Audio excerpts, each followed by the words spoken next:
Young age অথবা বিশেষ করে যারা কাপেল এবং চাইছো নাইট স্টে না করেই দিনের দিন কোনো সুন্দর আইল্যান্ড অথবা কোনো নির্জন সমুদ্র সৈকত থেকে ঘুরে আসতে, তাদের জন্য রয়েছে এই ভিডিও। আজকে আমরা এই ভিডিওর মাধ্যমে আপনাদেরকে দেখাবো কলকাতা এবং হাওড়া থেকে খুব কাছেই একটি অসাধারণ সুন্দর দ্বীপ ও নির্জন সমুদ্র সৈকত। যেহেতু আমাদের এই পুরো জার্নিটা একদিনের মধ্যেই কমপ্লিট করতে হবে, তাই আমরা সবাই বেরিয়ে পড়েছিলাম ঠিক ভোর 5টার সময় এবং এই সফরে আমরা একটা স্করপিও 8 সিটারের গাড়ি নিয়েছিলাম এবং আমি এই ভিডিওর ডেসক্রিপশানে ফোন নাম্বার দিয়ে দেবো, তোমরা চাইলে কিন্তু ফোন করেও এখান থেকেও গাড়ি বুক করতে পারো। তবে যে কোনো সফরে যাওয়ার আগেই তোমরা যে গাড়িটা বুক করছো সেটা কিন্তু একটু দেখে শুনে বুকিং করবে, কারণ মাঝ রাস্তায় আমাদের গাড়িটা হঠাৎ করেই খারাপ হয়ে যায় এবং আমরা বুঝতেই পারছিলাম না যে আমাদের এই সফরটা আদৌ কমপ্লিট হবে কিনা। লাস্টে আমরা সবাই মিলে গাড়িটাকে ঠেলে ঠেলে কোনো রকমে গাড়িটাকে স্টার্ট করি। আলটিমেট গাড়িটা স্টার্ট হওয়ার পর আমরা একটু স্বস্তি পাই এবং ভোরের যে সুন্দর একটা ঠান্ডা হাওয়া সেটা অনুভব করতে করতে কিন্তু আমরা এগিয়ে চলি আমাদের ডেস্টিনেশনে। তবে হ্যাঁ, এই বকখালি রোডে কিন্তু ব্রেকফাস্ট করার জন্য খুব একটা অ্যাভেলেবেল দোকান কিন্তু নেই, তাই যেখানে তোমরা একটু ভালো দেখতে পাবে সেখানে কিন্তু দাঁড়িয়ে ব্রেকফাস্টটা করে নেবে। আর আমরাও একটা জায়গা মোটামুটি ভালো দেখে সেখানে কিন্তু সকালের ব্রেকফাস্টটা কমপ্লিট করে নিয়েছিলাম। হেনরিস আইল্যান্ড যাওয়ার সময় তোমাদের কিন্তু বকখালি রোড নামখানা হয়ে কিন্তু যেতে হবে। আর এই বকখালি যাওয়ার যে রোডটা এটা কিন্তু ওয়ান ওয়ে রাস্তা, তাই এখানে একটু গাড়ি স্লো যায়। তাই তোমরা যত সকাল সকাল বেরোতে পারবে তত কিন্তু এই ট্রিপটা তোমরা খুব সুন্দরভাবে কমপ্লিট করতে পারবে। এবং গাড়িতে গান বাজছিল, আমরা কিন্তু পুরো ট্রিপটা খুব এনজয় করছিলাম এবং সবাই মিলে গেলে কি হয় বলো তো, মজাটা কিন্তু আরও দ্বিগুণ হয়ে যায়।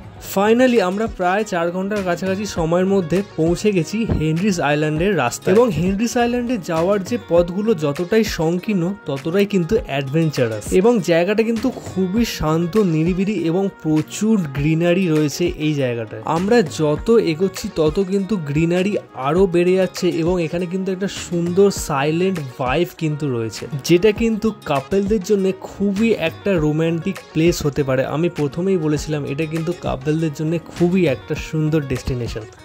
ফাইনালি আমরা প্রবেশ করেছি হেনরিস আইল্যান্ডে, আর এটাই হলো হেনরিস আইল্যান্ডে ঢোকার মেন এন্ট্রি পয়েন্ট। এবং যারা ট্রেনে করে আসবে তাদের জন্য কিন্তু এরকম টোটো রয়েছে হেনরিস আইল্যান্ড ঘোরার জন্য।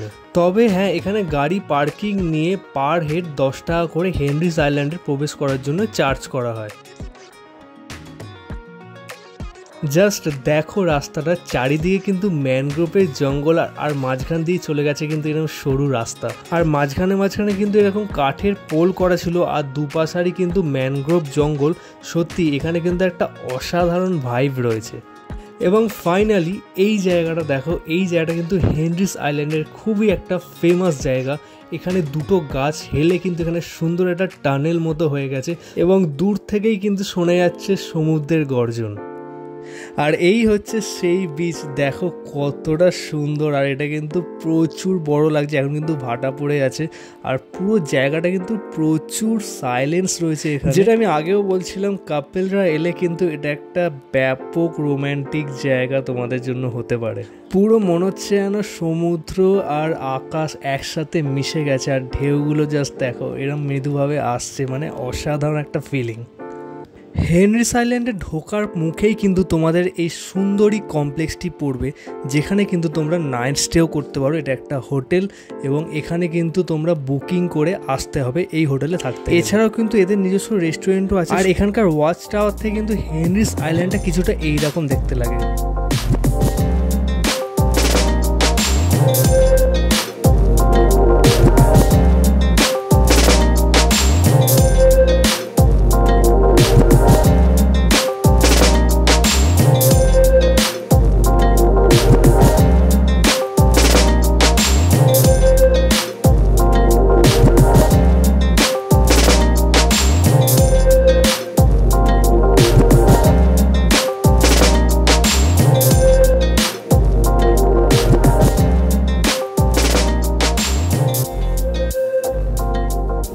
এছাড়াও এদের এখানে কিন্তু একটা ম্যানগ্রোভ রিসর্টও রয়েছে, যেখানেও কিন্তু তোমরা থাকতে পারবে।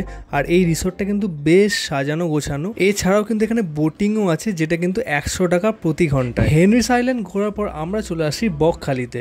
হেনরিস আইল্যান্ড থেকে বকখালির দূরত্ব মাত্র 7 কিলোমিটার এবং সময় লাগে 20 মিনিট মতো। এবং বকখালি এসেই কিন্তু আমরা আমাদের লাঞ্চটা কমপ্লিট করি। এবং বকখালিতে কিন্তু প্রচুর দোকান আছে, প্রচুর হোটেল আছে খাবারের, তো সেটা নিয়ে কোনো প্রবলেম হবে না। এবং সেখান থেকে কিন্তু আমরা চলে যাই বকখালি সি বিচে এবং ওখানে প্রায় তখন বিকেল হয়ে যায় এবং বিচের সামনে কিন্তু ওখানে প্রচুর চায়ের দোকান রয়েছে। তো আমরা সবাই ওখানে বসে চা খেলাম, আড্ডা মারলাম। তো বিকেলটাও ওখানে খুব সুন্দর কাটলো এবং ওখানে বিভিন্ন গ্রামের লোকজনও আছে, মানে প্রচুর বড় জায়গাটা। আর ওখানে কিন্তু বসারও প্রচুর জায়গা রয়েছে, তো খুব ভালো জায়গাটা। তো বকখালিতে পুরো বিকেলটা কাটিয়ে আমরা বিকেল 5টার সময় রওনা দিলাম আবার আমাদের বাড়ির উদ্দেশ্যে। এবং যেতে যেতে কিন্তু খুব একটা সুন্দর ধাবা পড়বে, যেটা হলো নবান্ন ধাবা। তো সন্ধ্যেবেলা আমরা একটু গাড়ি থামিয়ে এখানে কিন্তু চা, কফি, স্ন্যাক্স ইত্যাদি খেলাম। তো ধাবাটা কিন্তু সত্যিই খুব ভালো ছিল, বেসিক্যালি খাবারগুলো কিন্তু খুবই ভালো ছিল। আর রাত্রিবেলা কিন্তু এই বকখালি রোডের অবস্থাটা ঠিক এইরকম হয়, কিন্তু কোনো জায়গাতে লাইট নেই, এরকম অন্ধকার ঘুটঘুরে রাস্তা দিয়ে কিন্তু আমরা ফিরছিলাম। সেটাও কিন্তু খুব একটা অ্যাডভেঞ্চারাস ব্যাপার ছিল।